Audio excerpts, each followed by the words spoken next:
What's up, guys? Welcome in to the NFL Week 11 Waiver Wire Show here for Fantasy Life. My name is Matt LaMarca, and I am joined this week by Geoff Ulrich, who is filling in. Normally, this is a show with me and Chris Allen, but Chris, unfortunately, had some scheduling conflicts. So we called up Geoff Ulrich to the big leagues. Geoff, what's going on, brother? Oh, not too much, man. Just, taking a break from my, normal degenerate Tuesday where I'm just, betting hockey or, looking ahead and betting NFL lines way earlier than I probably need to be. And, happy to dive into the waiver wire, which I also do. I usually just do my waiver wire stuff like at last second. I'm just like wild, just like, oh my God, I need to get this guy spend up, whatever. But no, happy to get this done early in the day now and get a little discussion going because there's some interesting players going into week 11. Not going to lie. Yeah, I am also a classic procrastinator when it comes to doing my waiver bids. I will probably be doing them this evening, but that's why we're here today to walk through the process, determine how we feel about certain players, and hopefully make some educated decisions that are going to help us with our fantasy leagues here. We're coming down the stretch. We've got a couple more weeks to go here in the regular season, and then it's playoff time, baby. So, it's time to get those rosters in shape and, start transitioning from regular season mode to postseason mode. Yeah. As always, this is going to be an interactive show. So please, on YouTube, throw your questions into chat, and me and Geoff will do our best to address them. We're going to, we have a few players that we want to talk about, but ultimately this show is for you guys. And if there are players that you have questions about, we want to answer them for you. So in that light, we are actually going to start with a couple of questions that we got in our Discord channel.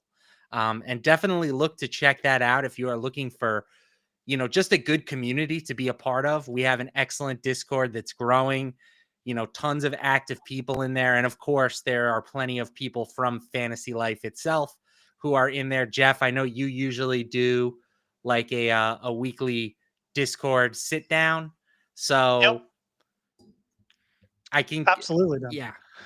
I mean, I don't get in there as much as I could, but but on the weekends, definitely dropping a little bit of betting time on Saturdays, and then trying to drop some bets in there, just some notifications when I do drop bets in our bet tracker on site. So it's just a good place to be a part of because you can get fantasy advice from anyone. There's like numerous different channels, and then, like I said, there's a ton of office hours. There's the betting stuff. So definitely join the Discord, but feel free to launch questions here as well, guys, as we're going.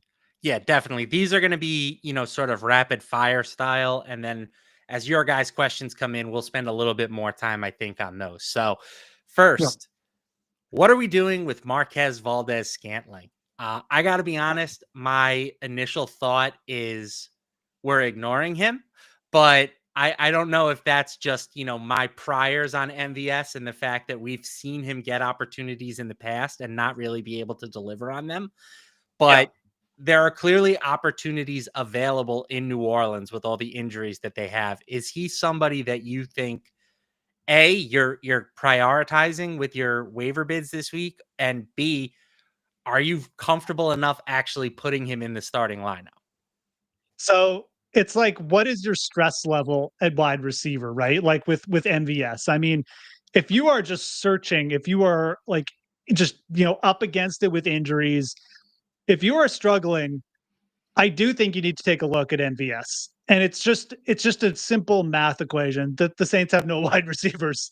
MVS is a legitimate NFL wide receiver. He does have that deep field of stretchability. He's attached to a decent quarterback. Like, regardless of what you think about Derek Carr, he's at least league average. There's a lot worse quarterback situations. And look, like the Saints, I just brought up their schedule. It's not that bad. Like, we're talking about the fantasy playoffs. We have to be looking ahead here. Like, Commanders at home, not bad to start the playoffs. It looks like Raiders in the championship final. You got the Giants in there. The Rams actually don't have a great secondary. Like, there are good matchups coming up. If you're deep, like I wouldn't. This isn't a player I would like spend up for or anything, but certainly if you're struggling, or if you just want like a little backup maybe for the playoffs, maybe that 1 week spike guy to take, a shot with, he's got value. He really does. I don't love him either. He's hit or miss, but like I said, there's just if you're struggling or if you just want that little extra sort of insurance for the playoffs, I think he's got a little bit of value. The schedule plays into it as well. So I still think I'm going to pass. I mean, I don't mind a that's small fair. bid. Like, I don't mind a yeah, small bid on MVS, but yeah, very small. 67% Yes. route participation last week, 15% target share. He only had 3 catches. It was just that 2 of them happened to be long ones. So Yeah. if Again, someone is going to pursue him aggressively in the leagues that I'm in, I am not yeah, going to have be at getting it. Yeah. MVS. It really comes down to what is your stress level at wide receiver? What are other people willing to bid? And also just what is your risk tolerance? Because again, like you said, he's probably not going to catch 5 or 6 passes, even if he does see like similar usage or increased usage. But certainly he could have another spike game at some point. Really, just hopefully if you're picking up MVS, it's as a very cheap insurance policy. If you got to rely on him, Godspeed to you. Producer Paul dropping the Fantasy Life Discord link. So if you want to access the Discord, scan that code and you can get your questions to us in the Discord for next week's show, potentially. Let's move on to our next question. And this one I think is much more straightforward. Is Tylan Wallace worth rostering? I'm just going to say no. Straight up. Did you even know who Tylan Wallace was before last week? I mean, I think most of the people probably didn't. The wide receiver, 4 or 5 on the Ravens? No, thank you. Just a complete fluke kind of thing. The Bengals can't tackle, and yeah, he just got a couple targets and he made the most of it. Good for him. But he's playing behind Bateman, Zay Flowers, and Deontay Johnson, who are all actually like really good wide receivers. And let's not forget Isaiah Likely and Mark Andrews. He's basically the 6th option.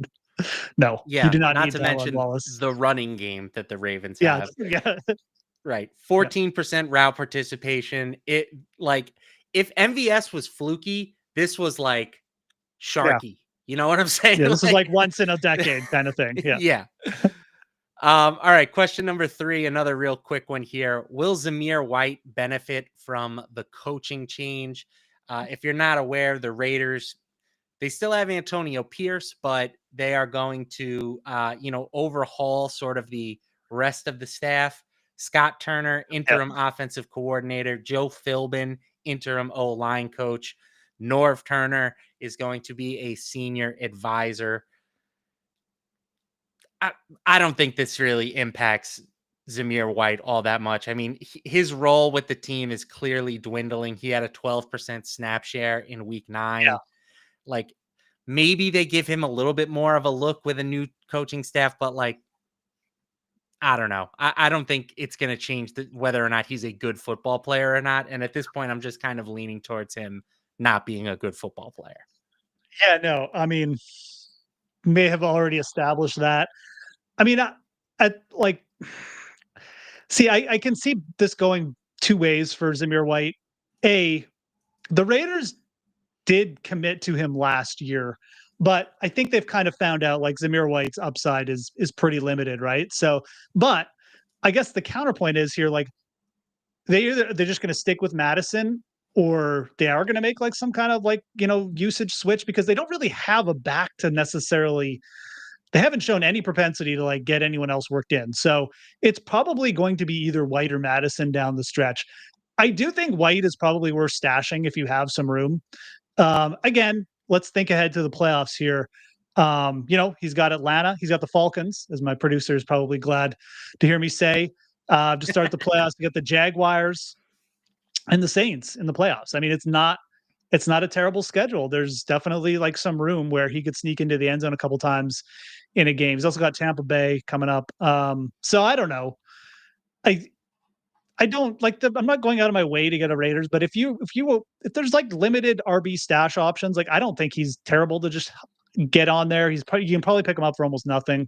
Most people probably aren't looking that way, but again, not like a guy I'd want to rely on necessarily either. So, all right, let's transition here a little bit. I want to talk about Audric Estime. I think he's a player yeah. that warrants a deep dive here. Over at FantasyLife, as part of a premium subscription, you have access to our waiver wire tool that has Estimé listed as the top ad of the week. We also have a great waiver wire article written by Kendall Valenzuela that goes live every Tuesday.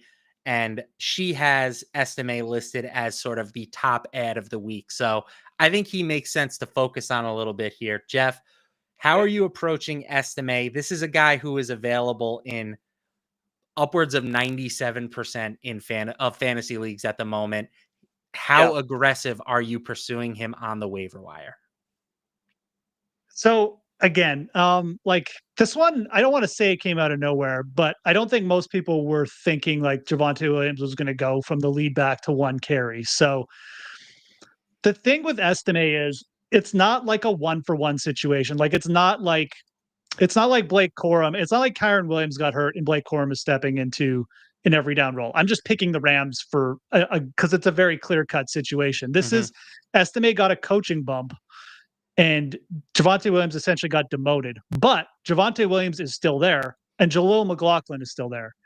So you need to like sort of go in with eyes open that Estime isn't walking into like an every down role, like where he's just like, it's probably not going to happen. Javonte Williams is probably going to get more than one carry most weeks. McLaughlin will get worked in still. I'm kind of lukewarm, as you can probably tell. I think that in these situations too, like Estime is fine. Like he seems like fairly good, straightforward runner. Maybe a little bit better than Javonte Williams at this point. I'm not sure, but Williams is still a good pass catcher too. Like I'm just not sure if I this is a player I necessarily want to pay up for.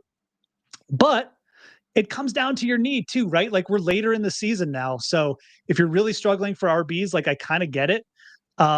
Just know that like this is kind of the focus of the week, right? Like I don't think you're going to be able to go out and get this guy cheap, unfortunately. So the time to get him cheap was last week.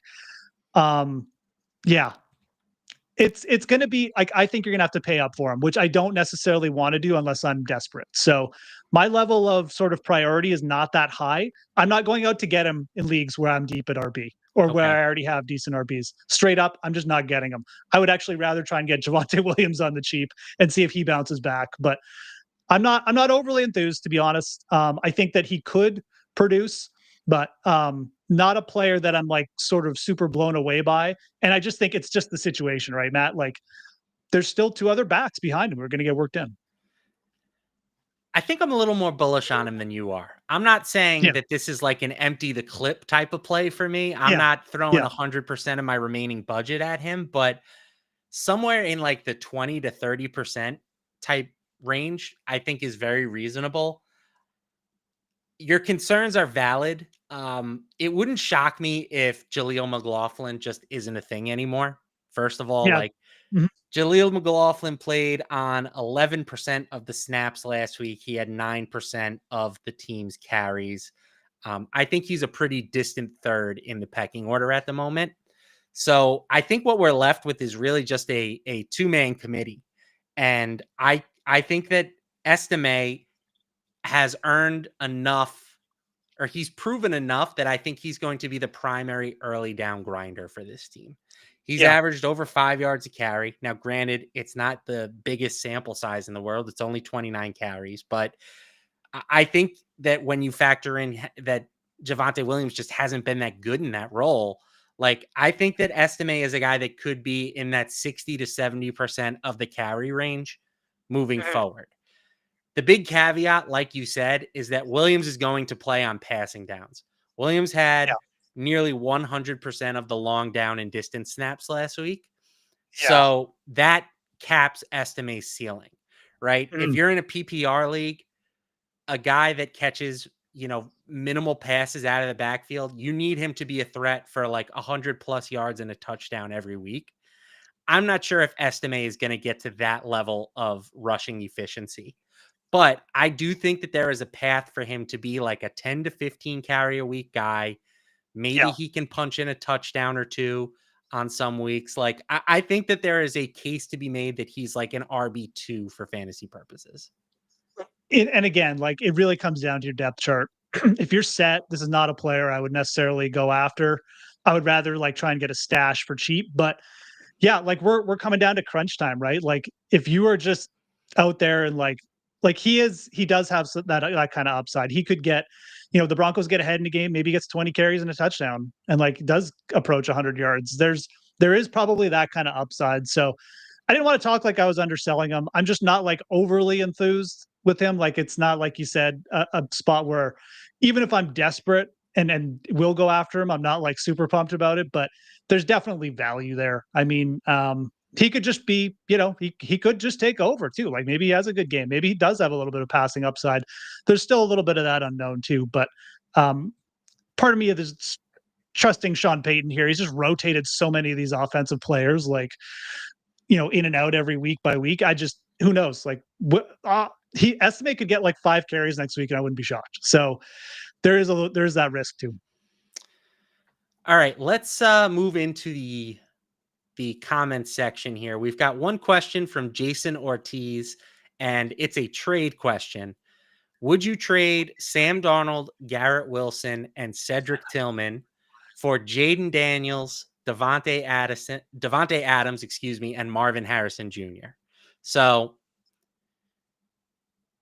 interesting one right off the top. Yeah. I mean, you're getting the QB upgrade going from Darnold to Daniels, but at wide receiver, it does seem like maybe a slight downgrade. I don't know. What do you think here, Geoff? Oh man, I don't know if I could trade my boy Cedric Tillman. I don't know if I could do that. That's both of us. Like he's come through for us, Matt. I mean that's I'm sorry. I'm not going to trade my wingman. Look, the Daniels for Darnold swap. Yeah, like I think it's actually a good time to unload Sam Darnold. He's looking a little Mac Jones-ish last few outings. Not great. But like I think you can upgrade Darnold other ways too. Like Bo Nix maybe still available. Russell Wilson.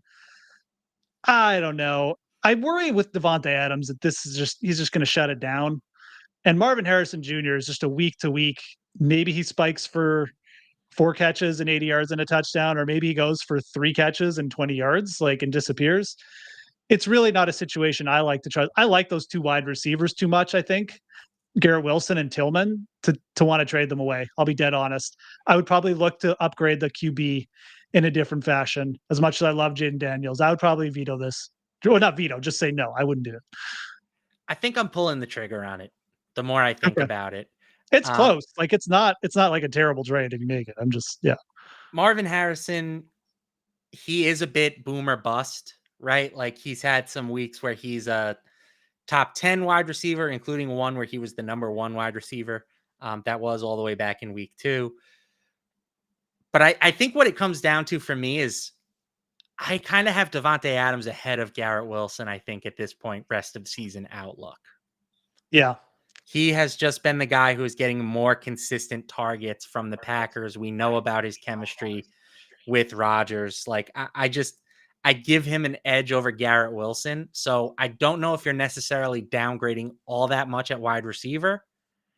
And you're getting one of the top 3 to 5 quarterbacks in fantasy. Like it's a pretty big upgrade there. Yeah. I mean, that's fair. Daniels has been down the last couple of weeks for point production, but I mean, like his pure upside is still pretty fantastic. So I'm probably underestimating Daniels' upside a little bit. Certainly it all comes down to roster with these trades too. Like if you have some other guys, top end wide receivers on your roster already, Jason, go ahead and pull the trigger. Cause like Daniels does have like playoff winning upside on his own. But if you're kind of relying on Wilson and Tillman, I guess my worry would be Devontae Adams rest of the season. I'm just worried, that maybe he doesn't finish the year. And then, like I said, I'm just Marvin Harrison. I'm just kind of out on, to be honest, but certainly could spike at the right time for you as well. So it's a close one, but certainly just getting Jaden Daniels is really, it's not that bad. So never a bad idea. All right, that actually transitions nicely back into the Discord questions from us. We have one that relates to Sam Darnold. So, do we need replacements for guys like Sam Darnold and Brian Thomas Jr.? We might need a replacement for Sam Darnold. I've have a 2 quarterback league where I pretty much punted the position and I've relied on Baker Mayfield and Sam Darnold all year. And I've gotten great production from those guys. I am officially nervous about Darnold at this point. Yeah. Yeah. I mean, the Vikings, becoming like a little bit more defensive oriented. Darnold throwing, he's kind of had the pick thing all year, but it's starting to just creep in more and more and just not make it look great.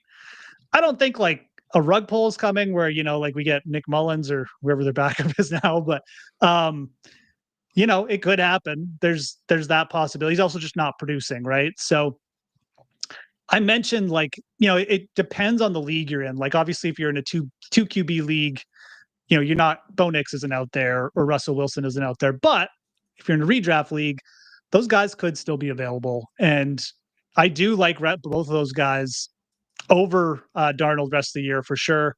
Bo Nix just seems to continually be underrated. He's got very good rushing upside.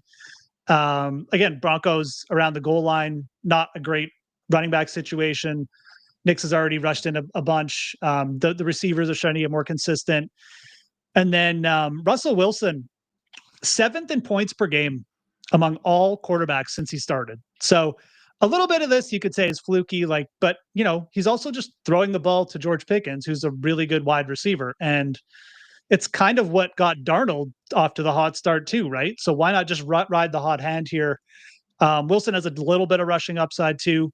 It's already rushed for a touchdown. So, if you can go out and get Russell Wilson, like I said, I think that's a natural sort of upgrade that could happen. He's also got a very good matchup. He plays the Ravens twice, who it sounds weird to think, but the Ravens are such a good matchup for QBs elite. So, I 2 options there. I would feel better with than Darnold the rest of the way.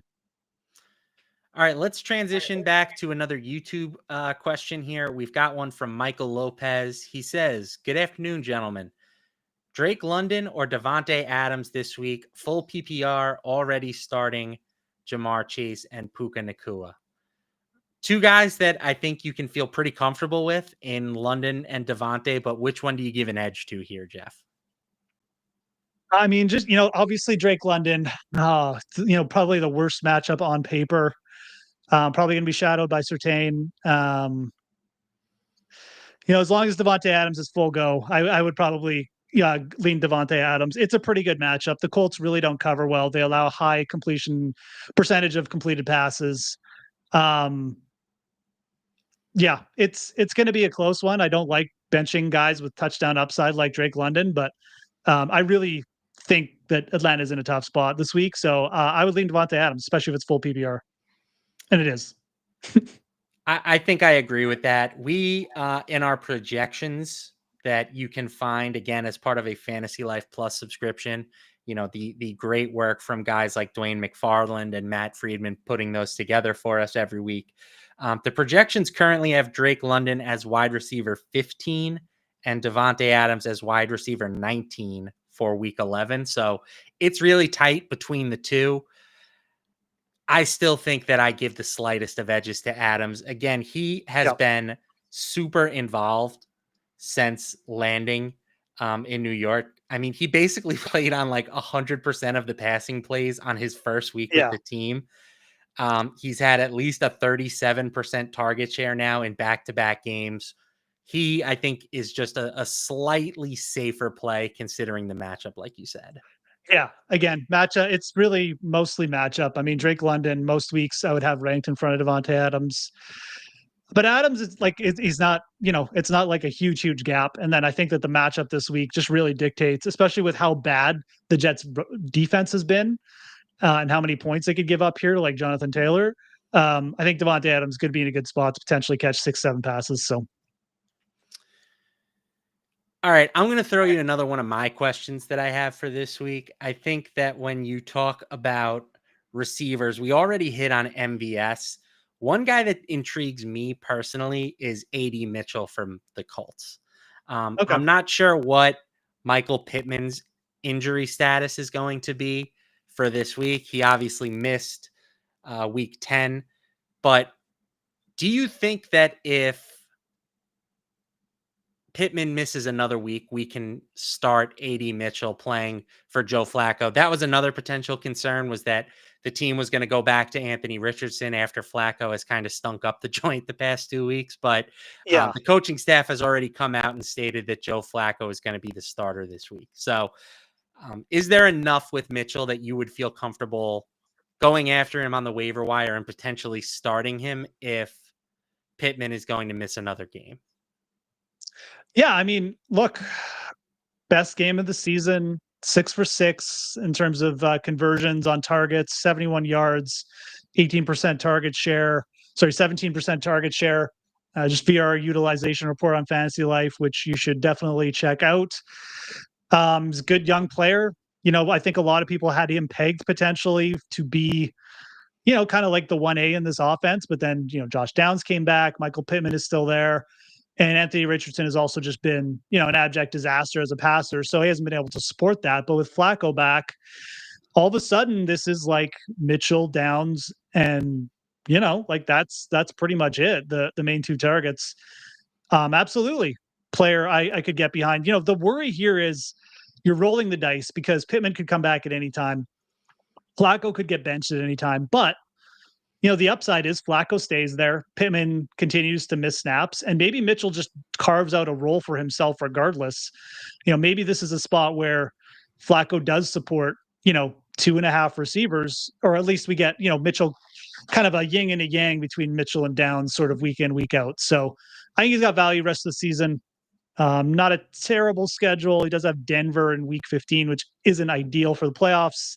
Keep that in mind. But yeah, certainly I think, a rookie who should get some shots towards the end of the year, right? Too, Matt, like the Colts are losing record here. They should keep giving Mitchell snaps. I mean, at the very least. Alec Pierce scares me a little bit. He's also widely available. I'm showing that on Yahoo leagues, he's like 15% rostered right now.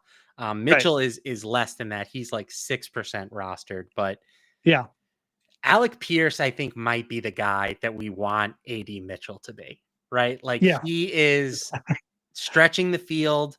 He also had a 20% target share last week, but while Mitchell had 18% of the air yards, Pierce was at 44%. So like I want one of those two players to be a thing, but I'm not sure which one it's going to be. I think given what we've seen so far this season, you have to have a little bit more confidence in Pierce than in Mitchell. I think if Pittman comes back, this situation is completely avoidable. Like Pierce and Mitchell, I would just try and like Josh Downs is like going to be like the only viable, and Pittman will have his weeks. But if Pittman stays out, I could see Pierce and Mitchell sort of going back and forth. Pierce has weeks where he goes like 4 for 100, and Mitchell, maybe catches 5 or 6 passes. But if Pittman comes back, this is going to really muddy things up. So again, it's a risky situation with the Donnie Mitchell, but there's upside. He's still a rookie, should get lots of snaps down the stretch here if it's not too crowded. All right, another question here from the YouTube chat from Anthony Campos. Would you consider starting Audric Estime over Tajay Spears? Again, for me, I'm pretty high on Estimé. I think compared to most, for me, this is a yes. Tony Pollard's not hurt or something, is he? I mean, no, he didn't have a ton of utilization last week. For the Titans, but that was a game that they were losing pretty handily throughout. Yeah. So I do think that there was just a little bit of garbage time type stuff where Pollard didn't get the workload that we had become accustomed to in previous weeks. But I still think he is pretty comfortably the Titans running back one. Yeah, I just wanted to make sure I didn't miss any news or something. But yeah, I mean, Tajay Spears like one touchdown on the season. There's just not that much upside. So I think Estimate at the very least provides that kind of 80 yards and a touchdown type of upside. Spears really needs the game flow to where it's just the Titans are in hurry up, et cetera, et cetera. And he's catching like 5 passes and maybe sneaks into the end zone or somehow. It's more realistic. Estimate provides you with a decent game. So yeah, I would start him for at least this week until we see how things shape out in that backfield. Both All right, guys have risk, but another question here. This one is going to be from Jerry Medina. Lost Olave, looking to drop him. I feel you there. I am also a proud Chris Olave owner, and it's not looking great for my boy. Who would be the better ad, Jacoby Myers or Cortland Sutton? PPR scoring. I kind of like both of those guys, to be 100%. Geoff, is there any either of them stand out to you? I would probably say Jacoby Myers. God, that is really close. Like I'm sure we have those guys ranked really closely on the site too. I don't have our weekly rankings up, but yeah, I would say Jacoby Myers for a couple reasons. Sutton is definitely like sort of established himself as the wide receiver one, and that's great. But again, there are a lot of players rotated in there, like Devon Vele, pretty solid game. He's a good player. Let's not forget Cortland Sutton had a game where he had 0 targets like 2 weeks ago. So this Broncos offense is kind of all over the place. They do play in these sort of close-ish defensive style oriented games a lot. Whereas I think the Raiders are just straight up, they're going to have to be throwing the ball because they can't run. They cannot run the ball. They're one of the worst rushing offenses in the league. I like that for Myers, who's a real good contested catch guy. Doesn't need a ton of separation. Good for quarterbacks who aren't great.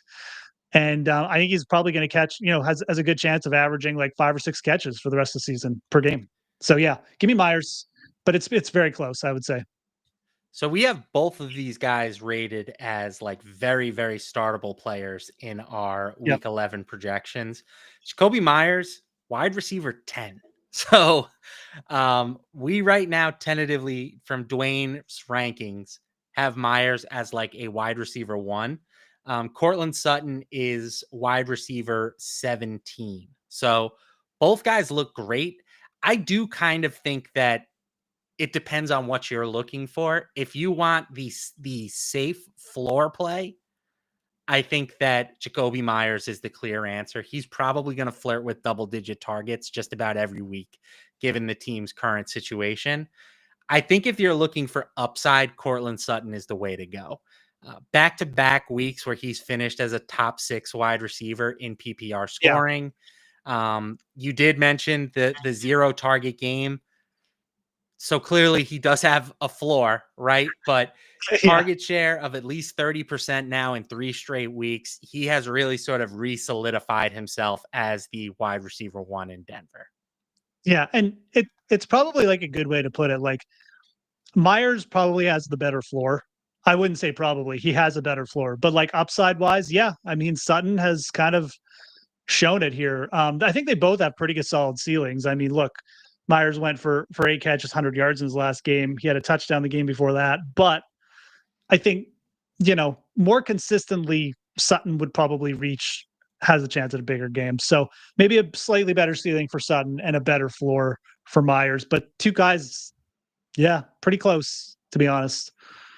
Yeah, I might try to scoop both of them, honestly. I don't know if you have another player that you could drop, but it's hard for me to fathom that there are 2 like top 20 receivers just sitting out there on the wire. I'd try to get both. I'll be done. I really like Myers the rest of the way. I just feel like with the Raiders being who they are, there's just very little chance that if Myers is out there, he's not going to see like 8 to 10 targets every week. So the Sutton thing could or could not happen every week, but Myers, I just feel like rest of the year is going to be like an every week thing. All right, one more question here from Michael Lopez. He promises it's his last one. We'll see about that, Michael. Tight end question. Kyle Pitts or Jonnu Smith?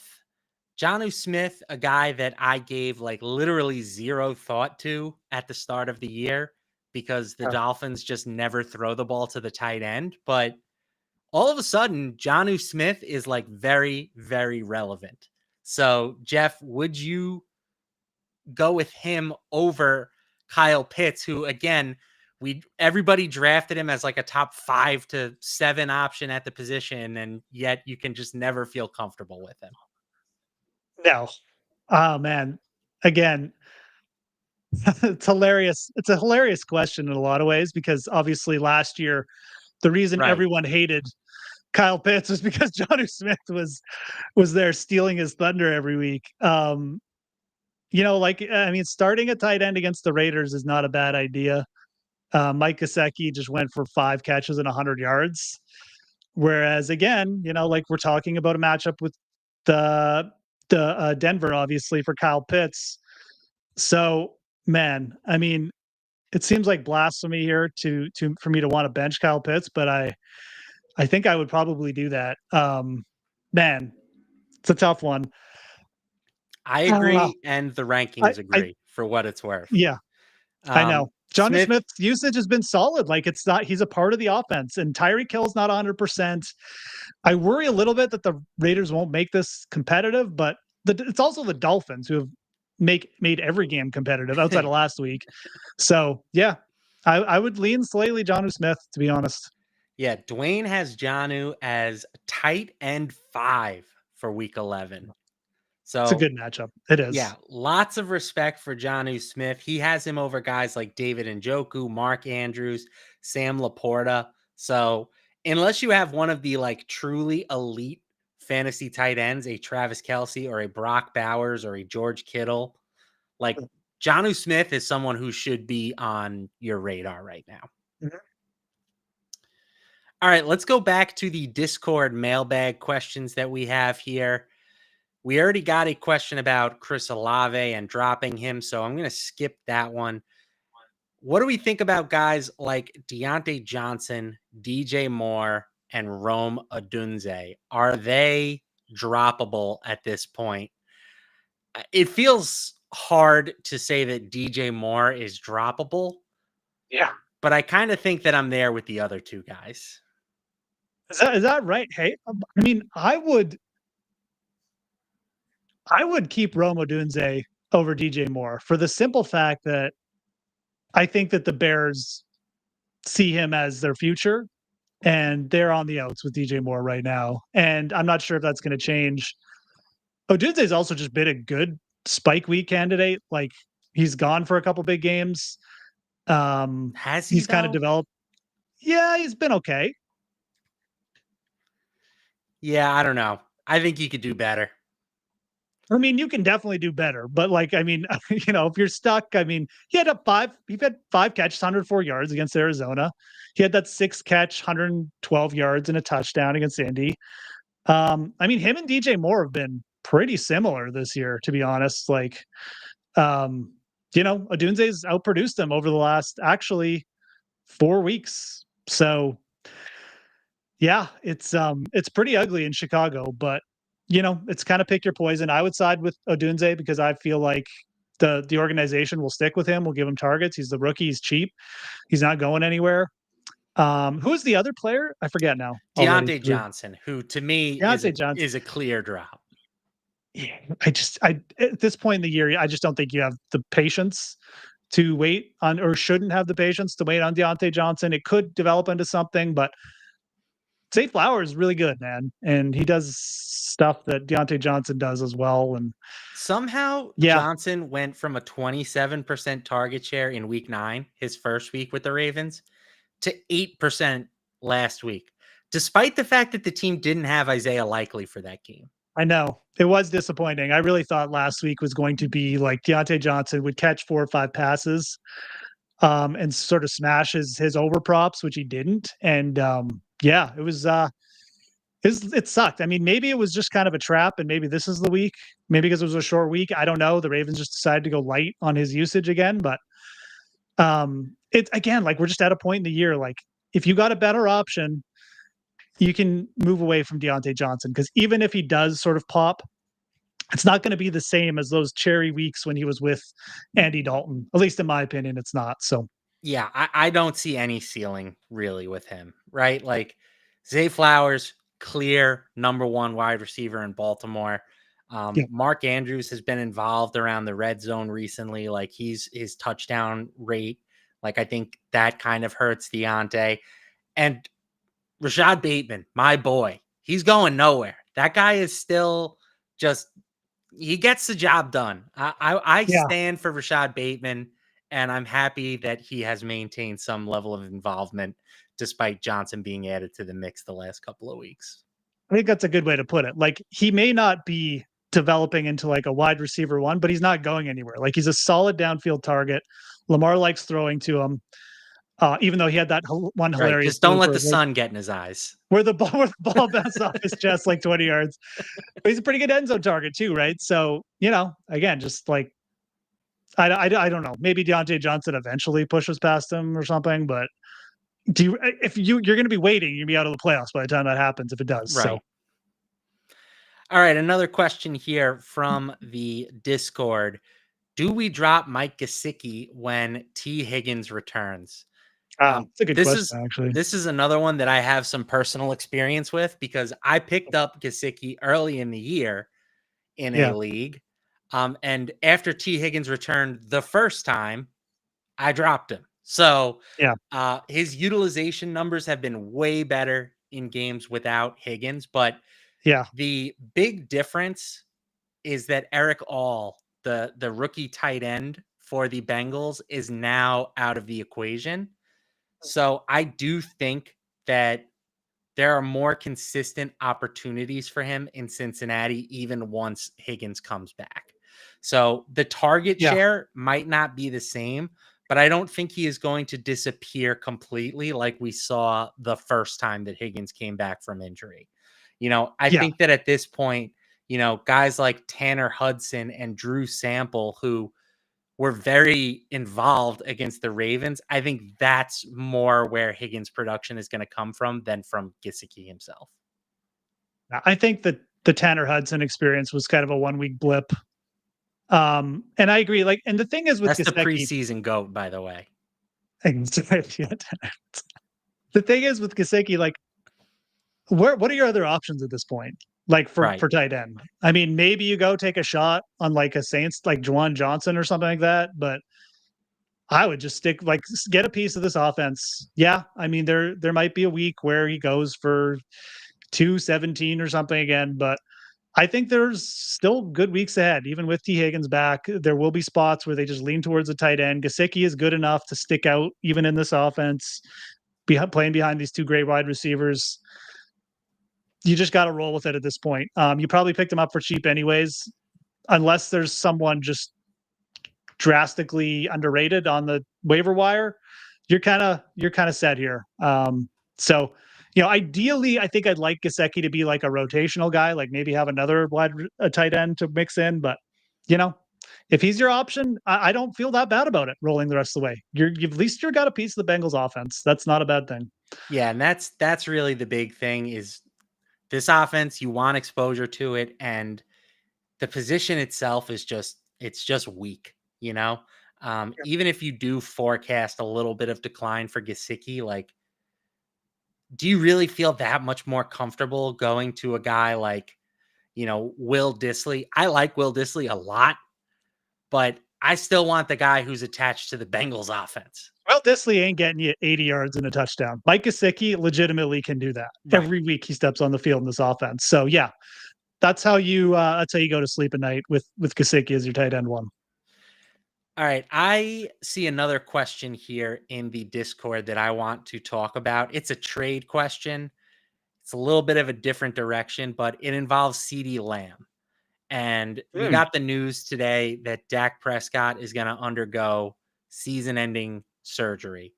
So CeeDee Lamb from this point out is playing with Cooper Rush or,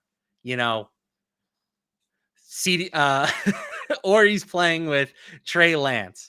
So do we try to capitalize while we can and salvage something for CeeDee Lamb in the trade market. One offer that we got here posted was David Montgomery and Josh Downs. To me, that's a snap accept. I am getting out. I'm cashing out my CeeDee Lamb chips for anything reasonable. And to me, like David Montgomery, solid running back too. Josh Downs, solid wide receiver too. Any sort of combination that looks like that, I am cashing in my CeeDee Lamb chips. Absolutely. And then ask them if tell them that you have a piece like an iceberg to sell them in Florida or something. Josh Downs might actually outperform CeeDee Lamb the rest of the year. That's legitimately could happen. The other problem I have, the thing I always fear in these situations is all of a sudden CeeDee Lamb is going to pop up on the injury report with like a bruised shoulder or something. Be like, oh, my shoulder hurts because I'm making 20 million a game or something, and like my prep, like the season's over. So like, what motivation does CeeDee Lamb have down the stretch at this point? He's already been paid. I know that sounds horrible, and like these guys are competitors, and I'm not saying CeeDee Lamb's a flake or something, but like it's a business, right? So it's a rough spot if you own CeeDee Lamb right now. If you can get out for anything like that, yeah, man, absolutely. That's a good trade. So if someone's actually offering you that, take it. Because there are going to be a lot of like bottom feeders on CeeDee Lamb, like, hey, or yeah, take my like Javonte Williams and like, Ray McLeod for CeeDee Lamb. That try not to do that, but certainly if you get a solid offer, yeah, I wouldn't feel bad about cashing out. I think Lance is probably better for CeeDee Lamb, but like it's still just going to be no. Trey Lance is better for no one but Trey Lance. Trey Lance is. I mean, I want to see Trey Lance play. Like, I hope he gets like the Thanksgiving Day start. It makes sense for Trey Lance to play, and I think if you're in a 2-quarterback league, you should scoop him right now. Yeah, the rushing yards, the back and forth, the interceptions, which leads to more Trey Lance dropbacks. Absolutely, that's what we want. But yeah, you're right. It might be. It's probably not good for anyone but Trey Lance. That's a good way to put it. The opposing defense. Yeah, right. Opposing fantasy DST is about to feast on the Cowboys. All right, let's wrap things up here. One last question from the Discord. I want to focus on the second part here. So this person wants to know if Deontay Johnson,